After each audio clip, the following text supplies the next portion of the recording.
Blog Talk Radio. Hi, good morning or good afternoon for you on the East Coast, and welcome to MindShifters Radio with the Forgiveness Doctor, Dr. Michael Ryce. Our call-in number is 646-200-4169, or you can join us in the chat room and ask your questions there.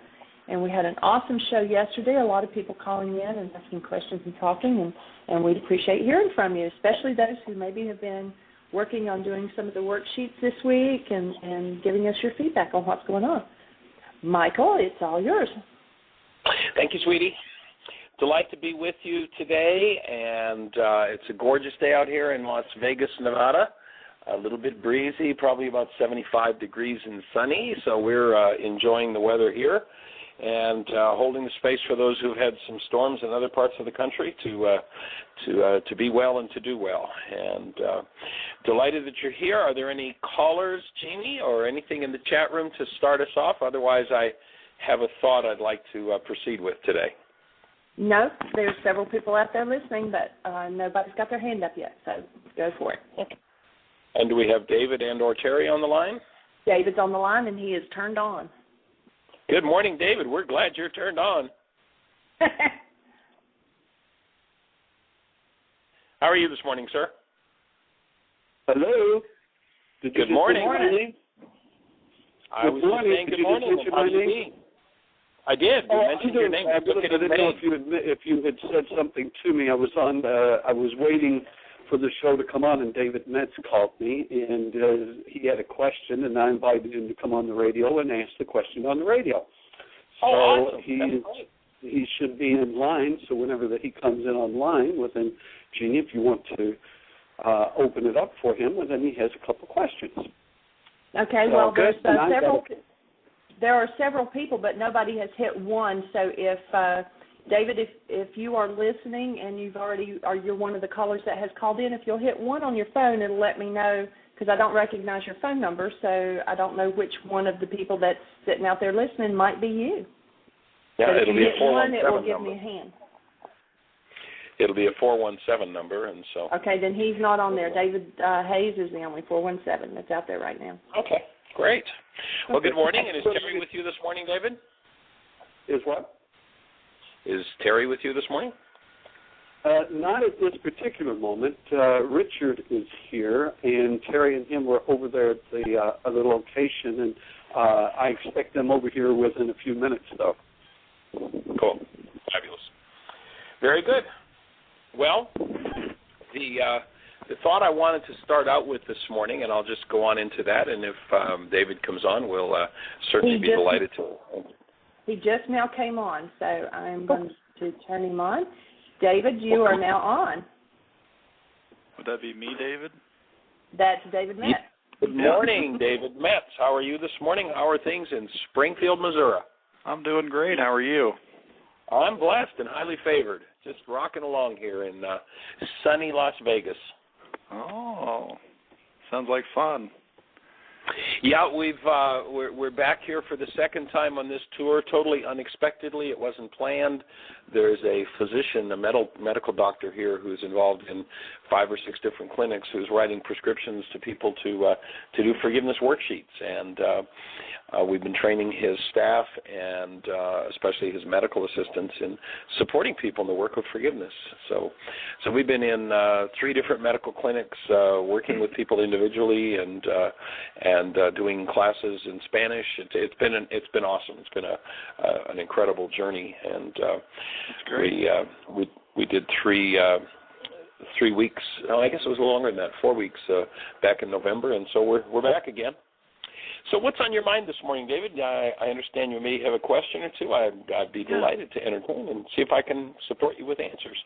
Well, thank you. I have. I didn't think I'd be this, but which is great. I'm going to start my patience in a little bit, but I've been through worksheets probably for 4.5 months. There's been over 300, and basically just wondering if you can do worksheets on dreams, because now I'm getting a lot of interesting things the past month that really don't make any sense. Right. Yeah, that is an awesome place to do worksheets, and any object of attention, especially if it brings something less than love up, is a perfect situation for a worksheet. And one of the things I love to point out to people is dreams come from the firing of brain cells. Mm-hmm. And in truth, most people's waking life comes from exactly the same place, or so-called waking life. Comes just from the firing of brain cells, and few people ever actually make the leap into experiencing what's actually going on in the world.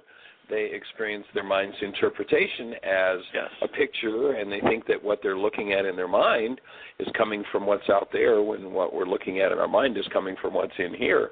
And so one of the objectives of the work is to get past the dream and to wake up. So it's a perfect place to do just the same as you would on any other reality that can show up in your mind that has any form of that which is less than love. It's kind of interesting. That was really my only question. I guess you just kind of write down the theme of whatever did occur, just as if it was someone standing here right now, and go through it. Yeah, it's just another reality in the mind that you want to go to a deeper level, and the tendency for dreams is to come from below the barrier of conscious awareness, what we usually see in our waking dreams. There's actually an interesting group who are doing a thing. A woman named Lynn Twist started a thing called the Pachamama Alliance, and the Achuar Indians in Ecuador were on, I don't know how many hundreds, thousands, or millions of acres of land that they have inhabited forever. And all of a sudden, the boys with the tractors and the chainsaws started to come in, and they wanted to haul out the timber, and they wanted to take the mining, the minerals, and they wanted to explore for oil.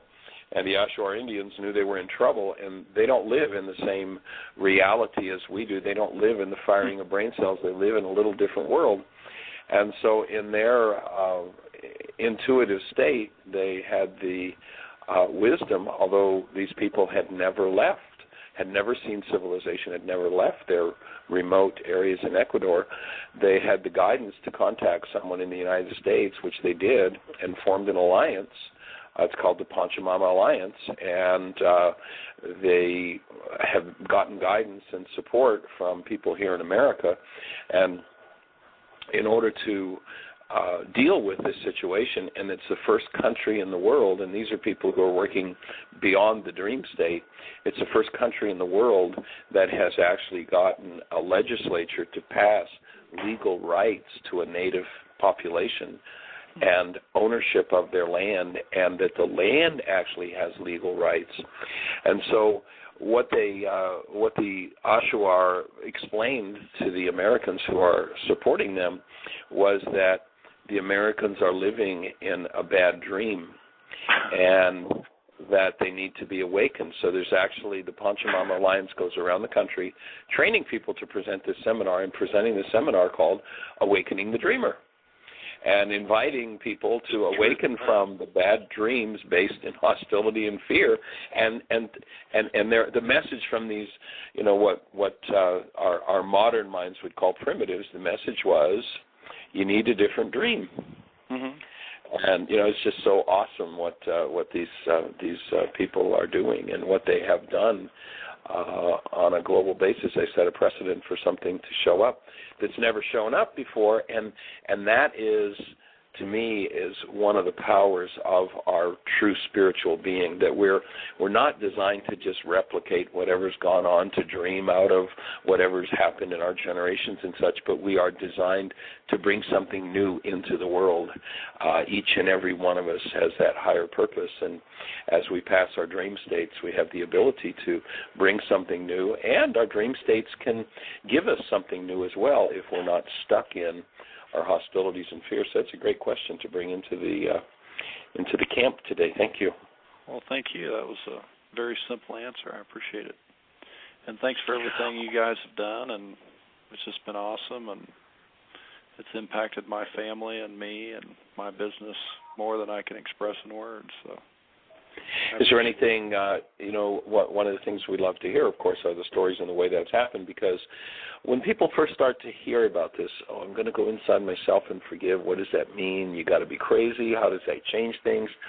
And it takes time to get to go, you can change everything. Yeah. And so it's pretty inspiring, and I don't know if you've got anything you'd be willing to share about what you've seen change in your world, in your family system, or your business, as you say. Anything to share in that regard that might inspire others? I think just pretty much everything changes.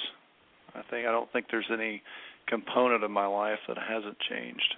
I couldn't think of one area that has not changed. I have a wife and 4 children and a business and interactions with people and sports and all the modern stresses that go along with everything. And I think the biggest summary is you just see, you hear, you feel everything differently. It's almost like now you can't remember what you would see, hear, and feel before. It's the old dream. Well, yeah, that's why I laughed when you said that. It's just a totally different. It's difficult to communicate now. I think I was at a point where, I probably did about 5 worksheets a day for, almost 4.5 months, and I can't even get it into words now. And I think sometimes instead of whatever it is I used to have, now I interact with more confusion for a while instead of, the hostility or whatever it was, the fear. Which is good, and I think that's starting to peel off too. But I think sometimes I misinterpret the confusion because I'm not hostile as much. It's confusing. Like, what's wrong with me? I'm supposed to be hostile here. Yeah. So I think just everything. There's just not a component of my life that hasn't changed. There's nowhere that it hasn't touched my kids. And my kids, just my second was telling me last night that she goes, I don't really know what it is, but I'm just so much more relaxed and, just everything. So I'm very appreciative.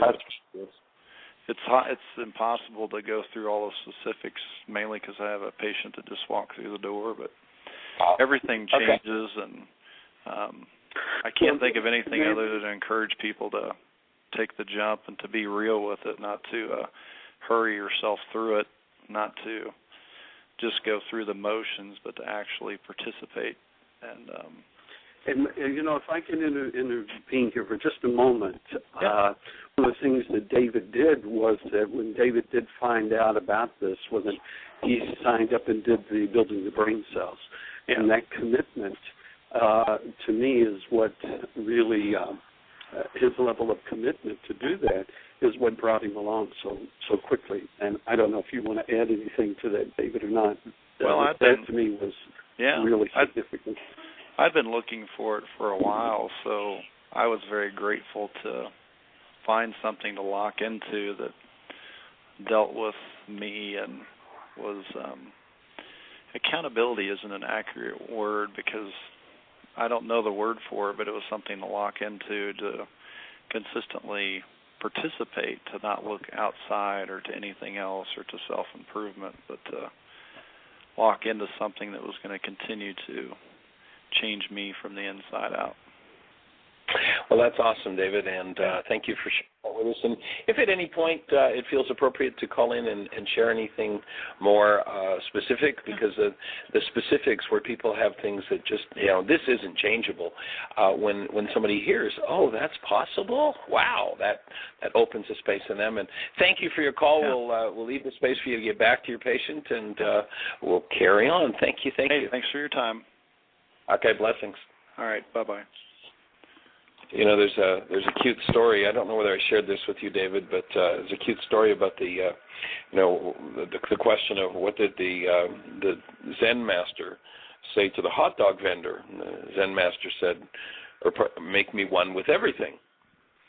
And then after getting his hot dog and asking how much it is, he's told it's $3. So he gives the vendor a $5 bill, and And the vendor walks away. And he's like, well, wait a minute, what about my change? And the hot dog vendor says, don't you know that all change comes from within?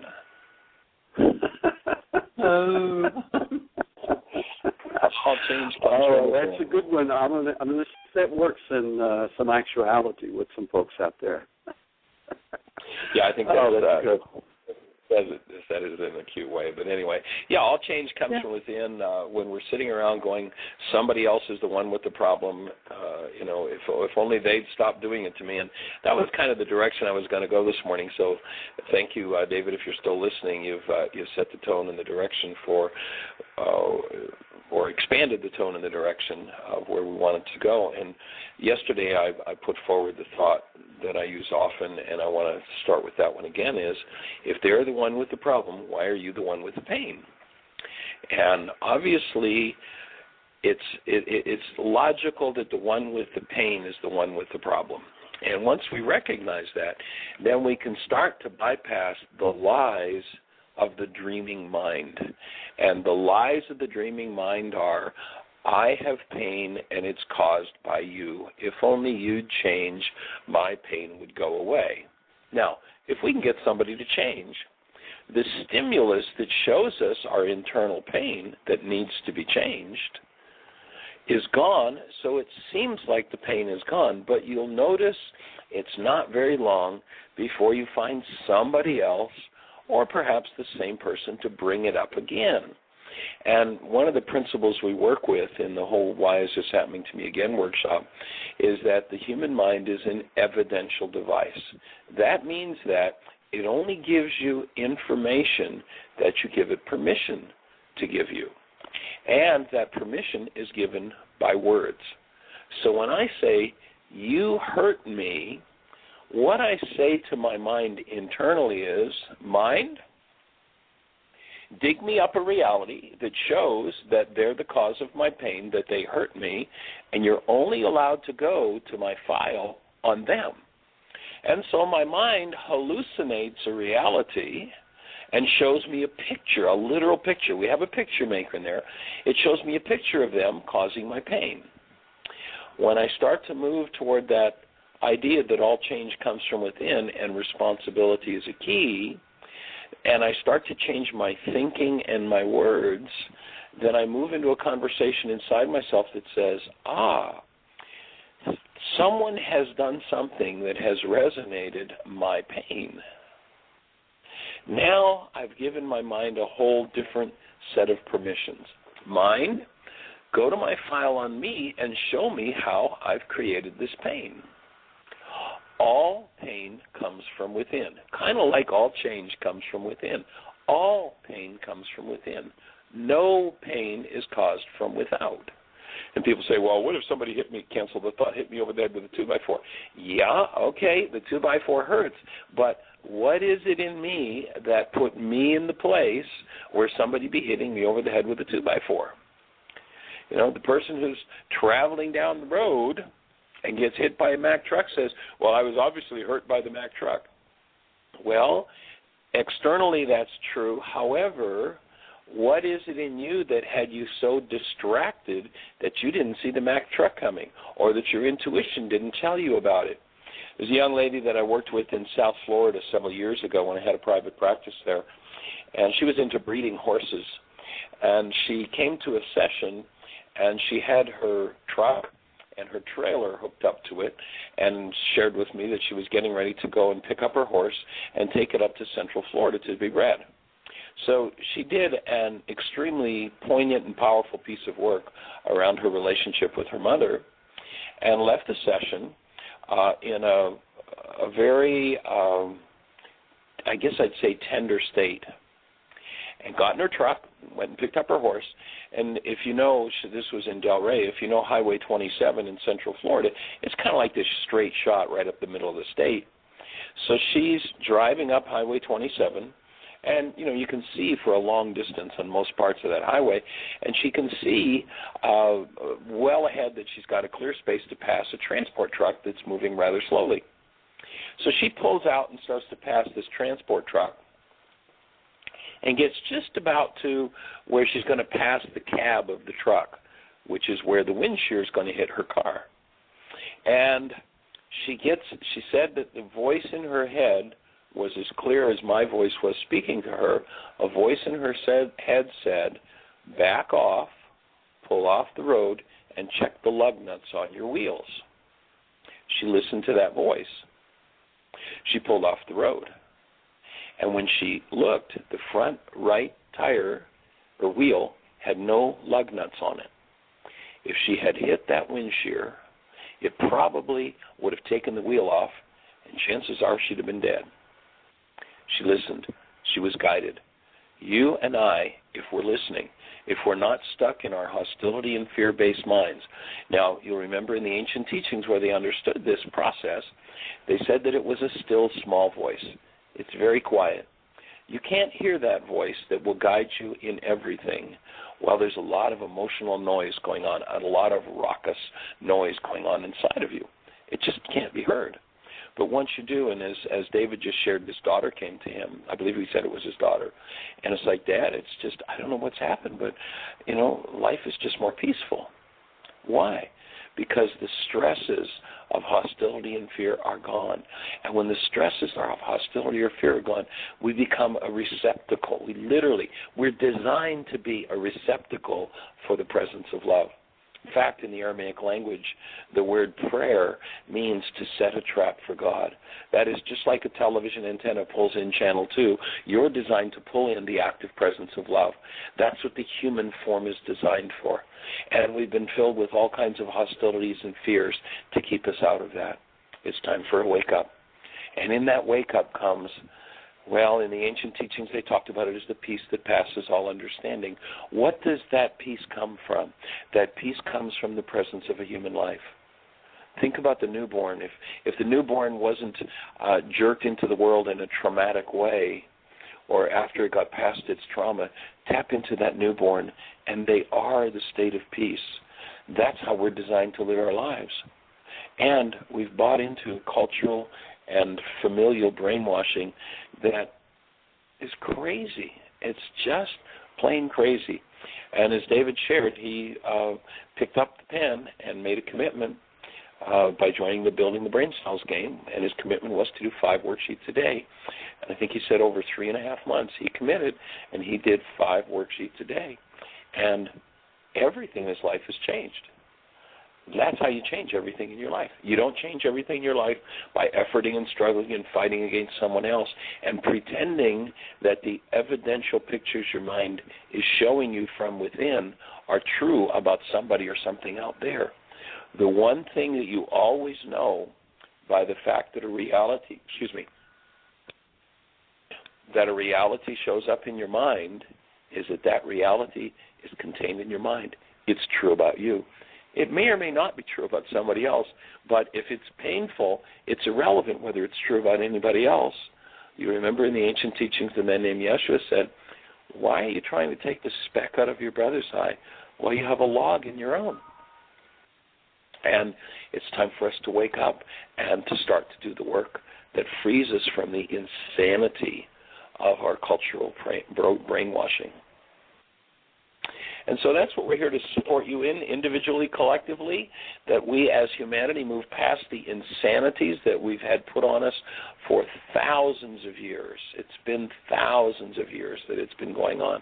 And, I have seen people with the worst rages and the worst hates and the worst of the worst of the worst who move into peaceful lives, who look at the person who is their enemy and see love. It's possible because it's all an inside job. As the hot dog vendor said, all change comes from within. So, Jeannie, do we have any callers or anything happening in the chat room that we need to know about? Going to have to unmute your phone, sweetie. All right. We have got, I don't know if the chat room is running, like the system itself is running slow or something. Because I just now tried to type something in and it's not wanting to take it. We have only 4 people in the chat room today, which is unusual. We've been having 25, 30 people out there. But we do have 6 people listening on the phone, but nobody has their hand up. So there are no questions. Michael. Do you have any thoughts to share with us? Who did you ask? David? It sounds like you're out in the wind, are you? Yeah, let me see something here. Okay, how's that? That doesn't work. You need to mute your phone. Go ahead and speak. Let's see. Okay. Go ahead. Can you hear me now? I can hear you now. Okay.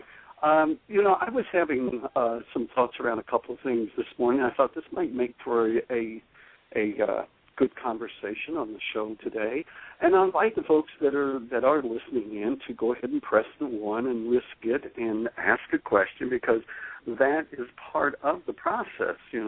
Just staying in the mind and processing it over and over and agreeing with it. And it's really great. And when we disagree, it's even wonderful as well, for it gives us an opportunity to see something and hear something a little bit new. And I wondered, Michael, if you would talk about why is it it's so important, 1, to do the forgiveness work, 2, why is it that people want other people to forgive them? What's the purpose in that? Why is it that we go through our life and we have the thought, wow, I really want that person to forgive me, or why don't I want that person to forgive me? So do you have some thoughts around that? Well, for sure, the whole game, of course, of forgiveness has been removed from our culture, the actual game of forgiveness. And the game of forgiveness, or the process of forgiveness, is a way that when your mind is producing some form of fear or hostility-based experience, you recognize that the fear or hostility-based experience comes from within. You can't feel a fear or hostility-based experience from without. And actual forgiveness is that of going in and removing the root of the hostility or fear and the stresses associated with that hostility or fear. You relieve from the cell the chemistry of hostility and fear, the stress of hostility and fear, and the pain that goes along with it. So that's the actual process of forgiveness. And I think we live in a culture, because we live in a culture that says it's all somebody else did it to me, somebody else created this painful experience for me, and or I created a painful experience for someone else, and I just desperately want them to approve of me. And the game that the world plays is that approval is love, so that what they're saying is, I want them to love me, and if they just forgive me, if they'd let me off the hook, then I would feel approved of, accepted. And I think that's one of the most basic needs of the human being. But we've got it all backward, because we're playing this process out of, I caused their pain, they caused mine, I forgive them, they forgive me. And that sounds pretty good. However, nothing that you do in that regard removes the root of the hostility or fear that either party is experiencing. And so they're going to go back and get to play it out again and again and again. Those who never learn the actual process of forgiveness get to live in the world of, why is this happening to me again? And most people come to this work because of pain. And pain has this really awesomely wonderful purpose. And its purpose is to make our ears grow, to get us to wake up to what we're doing to ourselves, and to change the internal dynamic of what we're doing to ourselves. So forgiveness is how you go inside and change the internal dynamic. And when you change the internal dynamic, it changes the external dynamics of your world. And so what we're looking to do is to wake up to a new state of being, and to learn to truly let loose of what is in us that does not belong in us. We're not forgiving ourselves. We're not forgiving another. We're applying the Aramaic tool of forgiveness to the resident hostility and fear in order to remove that, in order to get free of that. And so that's where we want to go with this process of forgiveness. And so that would be my take on your thoughts there, David. And, the evidential mind, when you start realizing, there's some interesting Harvard research that says that in a time frame where 10,000 brain cells fire. That is, there are 10,000 measurable units of electrical activity firing in the brain. The maximum amount of information that goes into the picture world that we see is 9 bits. So out of 10,000 firings of brain cells, we get to see 9 bits of data.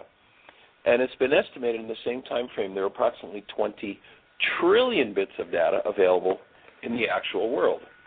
When we look at the data in a 9-bit mind, we think we're looking at what's going on in the world, and we're not looking at what's going on in the world. We're looking at our brain's replica of it, and it's based in whatever that situation in the world fires in us. So if it fires hostility or fear, we say, that caused my hostility or fear, instead of going, I'm seeing through the filters of hostility and fear. You might remember Paul 2,000 years ago said, we see as though through a glass darkly. When we've got hostility or fear, we're not seeing what's happening in the world. We're seeing our mind's overlay, and then when our mind serves it up in that 9-bit fashion, we think we're actually looking at what's happening out there. Once you realize you're looking at what's happening in here, and your pain is just a signal that you're doing this to yourself.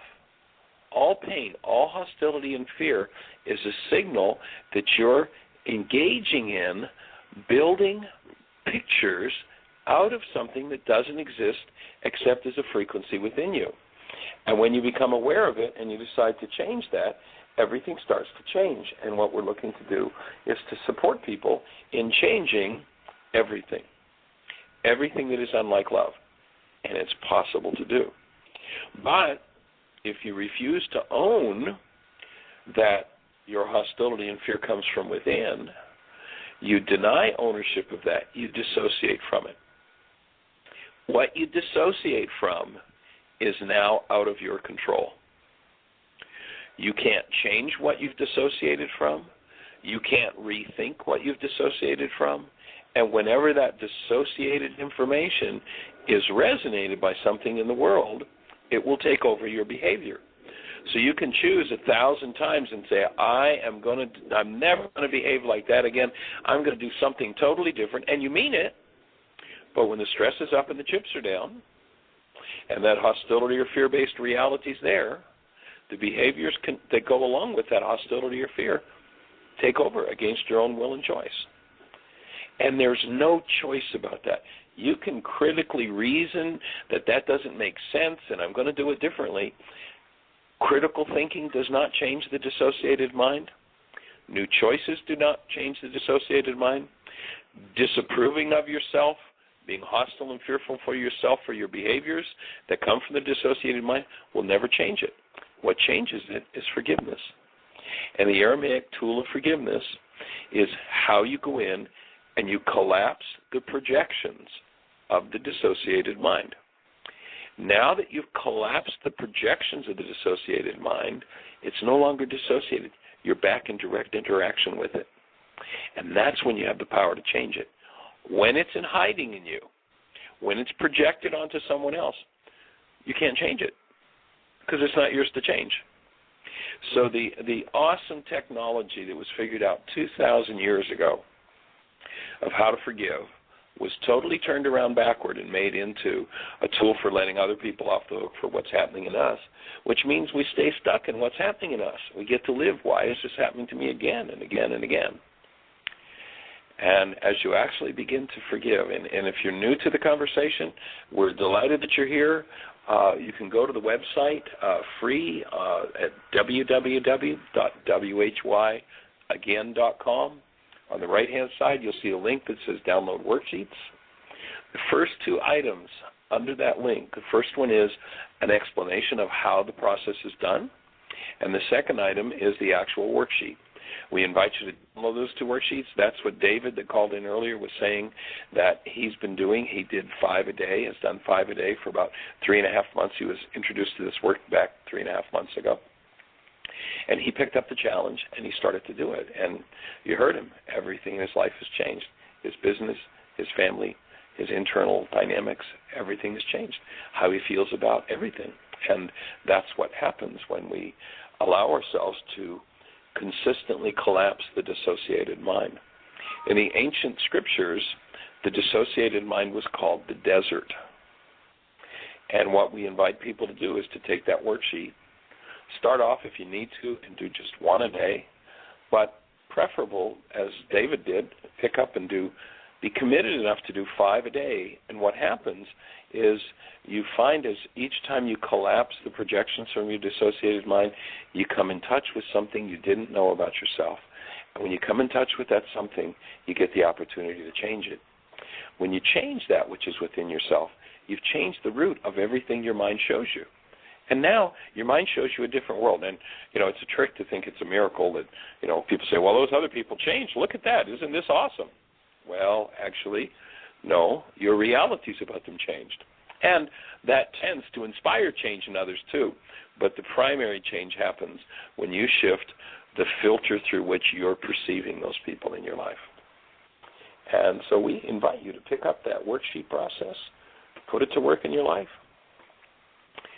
And everything you could possibly experience, no matter how terrible it seems outside of you, everything you could possibly experience in the way of hostility or fear can be collapsed with that worksheet and changed. And that's what we're here to support you doing. David. One of the thoughts that I had as you were talking about that is often there's a conversation that I hear from others and from myself, and the conversation goes something like, I know that. Well, I know that. I know what you mean. I understand that. I know exactly. Yeah, and I've done that, and I know that. So, to me, that's if I remind myself, and especially when I do hear myself talking, as if I know that, I'm reminded of what Einstein said: was the more that he knew, the more he knew he didn't know anything. And so I wondered, what do we say to people? What do I say to people and to myself? What do I do when I hear that wonderful phrase of, well, yep, I know that. What's that usually an indication of? Well, it's interesting. Over the years, I spent years and years and years researching to find the original Aramaic forgiveness process. And in finding that and sharing it with people, I'll often have people who come to the Wise as having to me again workshop, and they'll go, well, I already, as you say, well, I already knew that. It's like, well, then why are you in drama and pain? And one of the games of the non-being mind, what we call the non-being mind, the mind based in hostility or fear, is it wants to be right. And so it's pretense. I mean, I've seen so many people when I introduced the Aramaic technology, and it took years to ferret this out. This is not common knowledge. It was disappeared 2,000 years ago. And finding it was an interesting challenge and task. And to hear so many people go, yeah, well, I already do that. It's like, and what I do with that, David, is I just take a breath and let it go, because when somebody's into, I already knew it and I'm proving that I'm right, the discussion is just about futile. Okay, hang out with it, go for it. It was interesting, and this, I've been doing this work for 40 years, and the Aramaic forgiveness work I've been developing for almost 30. I was getting ready to start a support group at a medical center out in Pahrump, Nevada on Tuesday night. Dr. Andraki had invited us out there to speak at his medical center. And as we're waiting for the group to gather, there's a woman that comes out who is a patient there, is on several medications, has fibromyalgia and migraine headaches. And I said, well, why don't she's just taking care of her bill and she's getting ready to leave. I said, well, why don't you stay with us? We're going to do a thing on forgiveness. And she said, well, tell me about it. What are you doing? I said, well, we're working with the Aramaic process of forgiveness. And she says, this is the first person in 30 years of doing this that I've met that actually knew. Now, she didn't know how to do it, but she knew about it. First person that actually knew about it. And she said, when I started talking about Aramaic forgiveness, she said, oh, you mean like real forgiveness? And I looked at her like, yes. And she says, you mean like the internal forgiveness? And I just looked at her. It's like, how did you know that? And she said that she'd been at a Bible college, actually in Missouri, in Aramaic studies. And she got that. She never got to where she knew how to do it, but she understood that there was an internal process of forgiveness to be done in a way that I've never seen everybody else understand. It was awesome. So she stayed.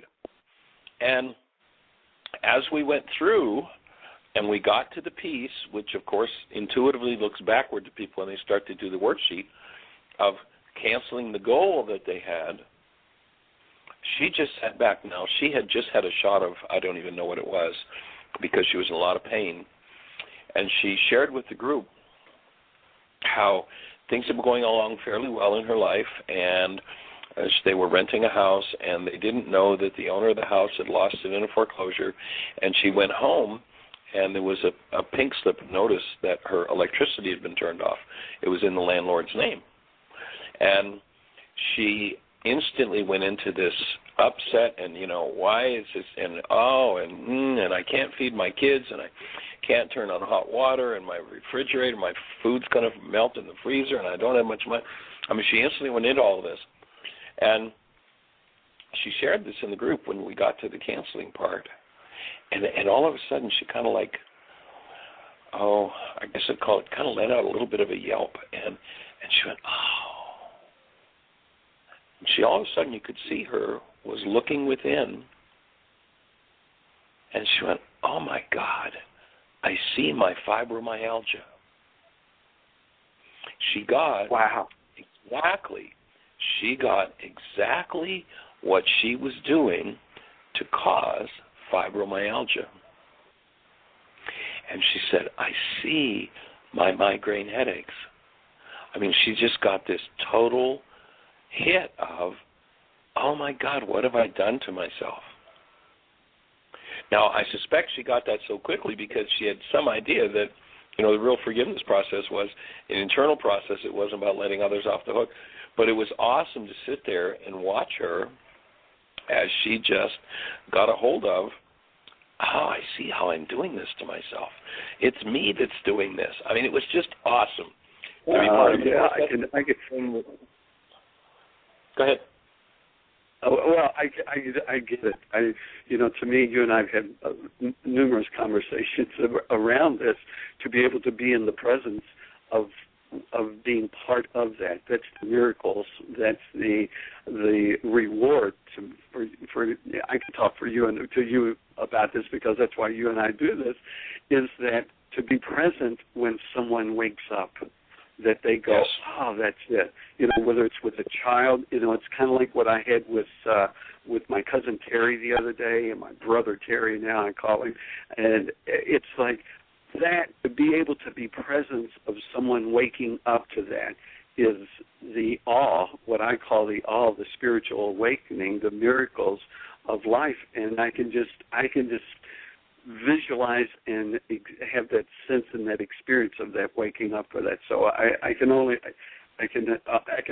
see you in your response to that. It's like, wow, how cool it was fabulous. It was absolutely fabulous. And we had about 20 people in the group, and everybody saw it. Everybody got it. It's like, it was a really powerful experience. And Jeannie just signaled she's got a caller. So, Jeannie. Yes. And I believe it's Miss Connie. You're on the air. Hi. Well, I was actually had this comment a while back, so might not be as in the flow of the conversation. But, when the one person called and we all do our worksheets, and, forgiveness is, obviously we all know it's the key. It just dawned on me somewhat recently, the word forgiveness, and I know, Michael, you're always looking deeper into words, but if you look at the word forgiveness, it's like forgiveness or giving in advance. So when you're holding a state of forgiveness, to me, it seems like it's almost synonymous with holding the active presence of love, because you're forgiving, or you're holding that state of love before something comes up. So that really when things come up, you're already in that state of forgiveness, or in that state of active present love. So when at some point you get to a point where you're kind of processing as it goes, it's not doing the forgiveness worksheets afterwards, but it's holding that forgiveness state of mind, and then you're doing it instantly. So that was the insight I wanted to share. I'm sure you can elaborate on that. I don't know how he would elaborate on that any better than what you just did, Connie. I'm confident he can. Oh, well, I know. But you understand that that's part of the process is for when you hear it. I think that you're exactly right on, just from the realities that I hold about that it is the words and, the for, and that is something thrown forward, and to give. It all is it is connected in that way that in order for me to forgive, I must put myself in that place of doing that.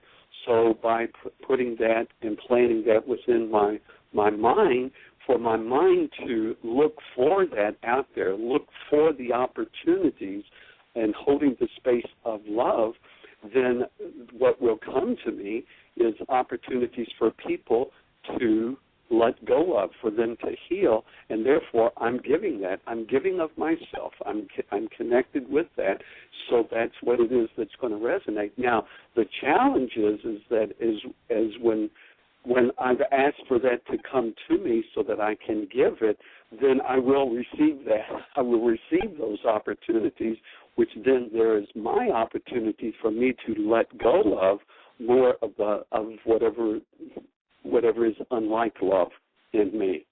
So I like that. And I do want to hear Michael's feedback with that. And to me, that's part of what we're doing is we're having this conversation around it.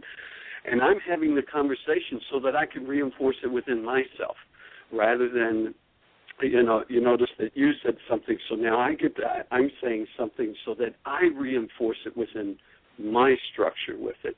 So let's hear from Michael. And, of course, David, that's one of the reasons why we're always asking people to teach it to someone else, to share it, because as you speak it, you create a new level of understanding of it. And, Connie, the thing you did with your comment, so beautifully put, was resonated a thought about a poster that I actually, and I'm not sure whether this is on the website or not, Jeannie. I'd have to ask you. Do you know if the poster, A Gift is for Giving, is on the website? I don't think so. Okay. Well, if it's not, we'll have to put it up there. I'll have to get it together and send it to you. But here's the A Gift is for -giving poster. When forgiving, you never cancel truth, only the shadow laid over truth. Our present reality will forever be, our present reality, the output of our minds, will forever influence our future actuality until we learn to forgive. We can only change our future to the extent that we exercise choice and receive our present, that is, gift. Therefore, our present is a gift for our future. As long as the non-being mind rules our perception, we will never experience the true present, as the present will always be an effect of our past. To go to the next level, false forgiveness, the forgiveness of others, must stop. We must reach the point where we can change our present in order to effect change in our future. The power to do that is called choice. The tool is forgiveness.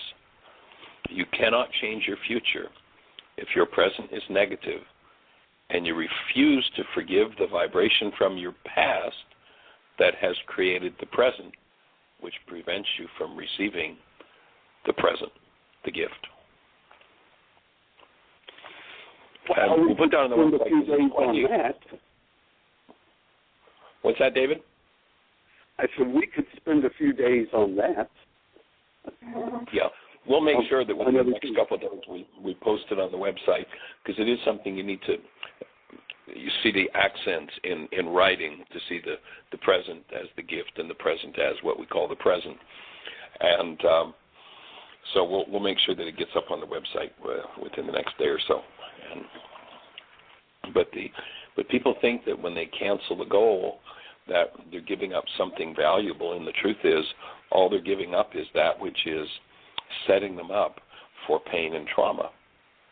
And as you cancel that goal, you get to go directly to the pain and trauma that's underneath our reality.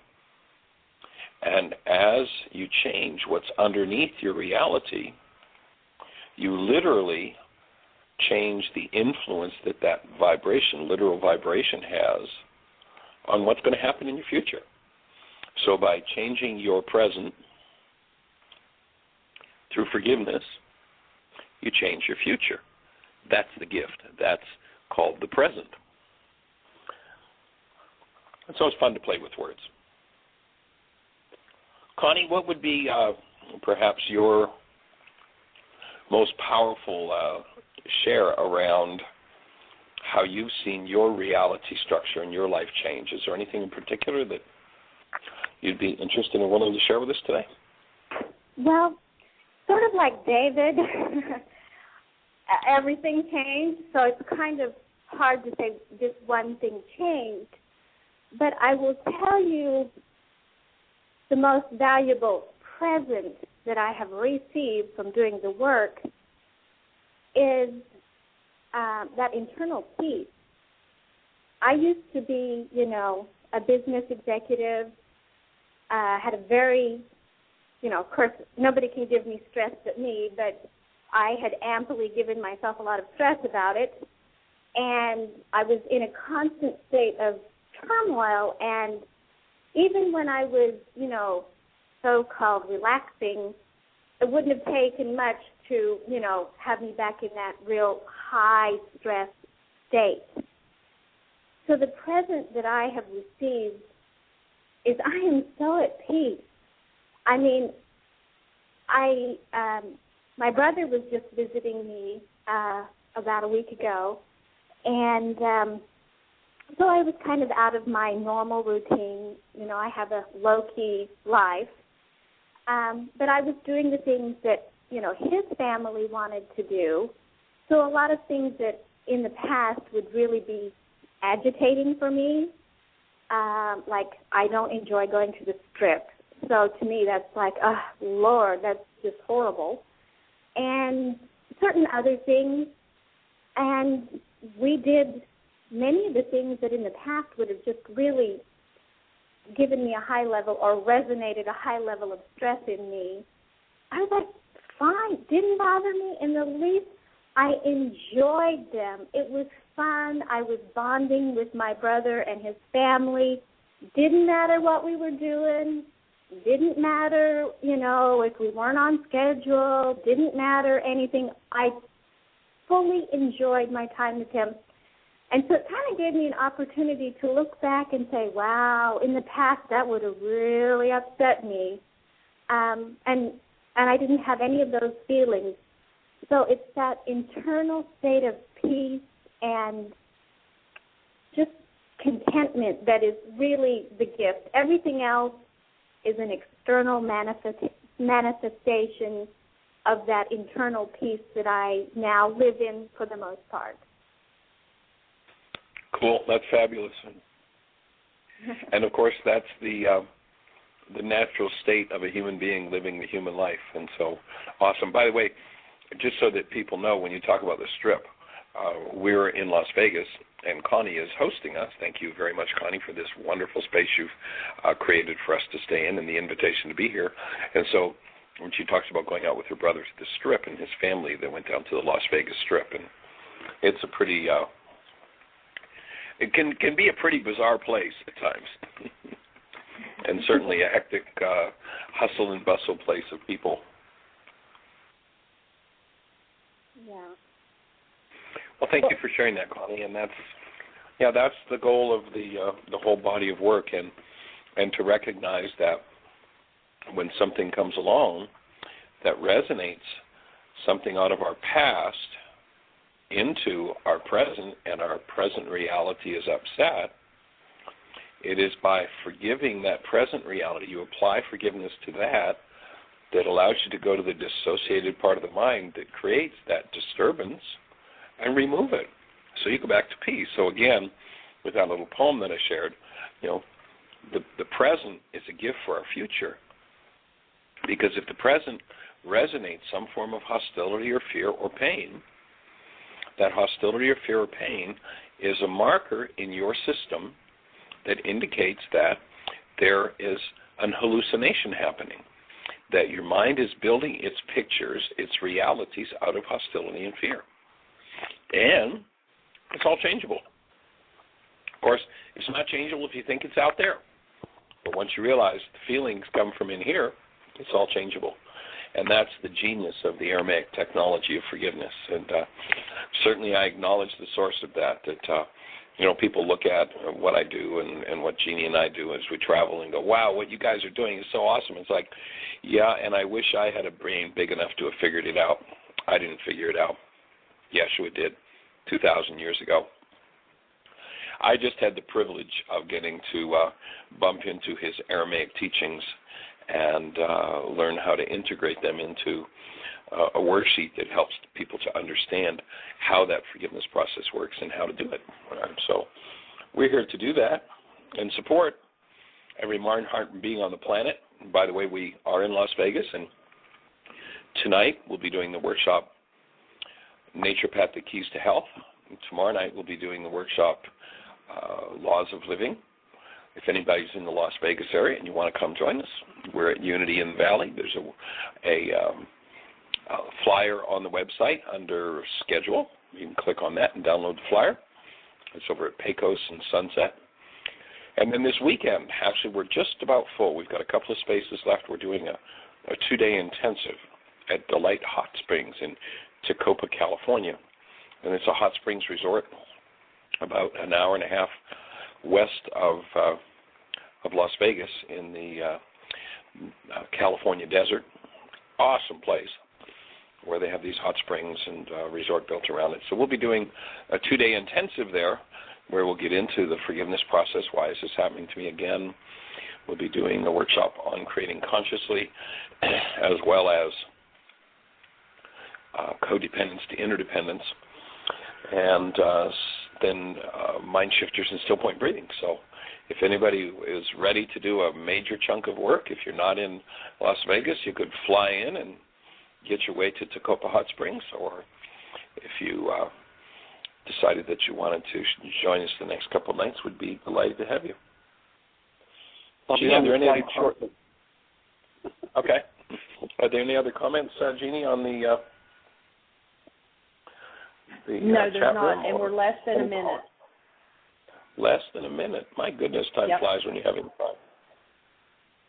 Oh, it just told me we have a minute and a half, so we're just about to come to a closing point on our show. And again, we invite you to go to our website, www.whyagain.com. You can download the book, Why Is This Happening to Me Again, free in any one of several languages.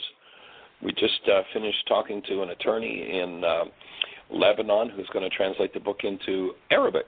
So it won't be long before we have the book in Arabic on our website as well. So the website can be downloaded in English, German, Russian, Spanish, Farsi, and soon to be Arabic. And all the tools are there. There are videos, there are audios. You can spend weeks. Jeannie, I acknowledge you for your awesome work on the website. You can spend weeks there and not find every corner of the website. Please jump on it. Share the tools with yourself, with others. Pass it on. Invite somebody to join you on the show tomorrow. We would love to share these tools with as many people as possible. Our goal is every mind, heart, and being on the planet. If there's somewhere you'd like us to be, let us know. Invite us, and we'll see if we can come and do a workshop series there. Our workshops are free. We pay our own expenses. It's a delight to have you with us. I hope your day is blessed and that you have the most you absolutely have the most awesome year yet of your eternal life. That's what we're here to support you in. Blessings.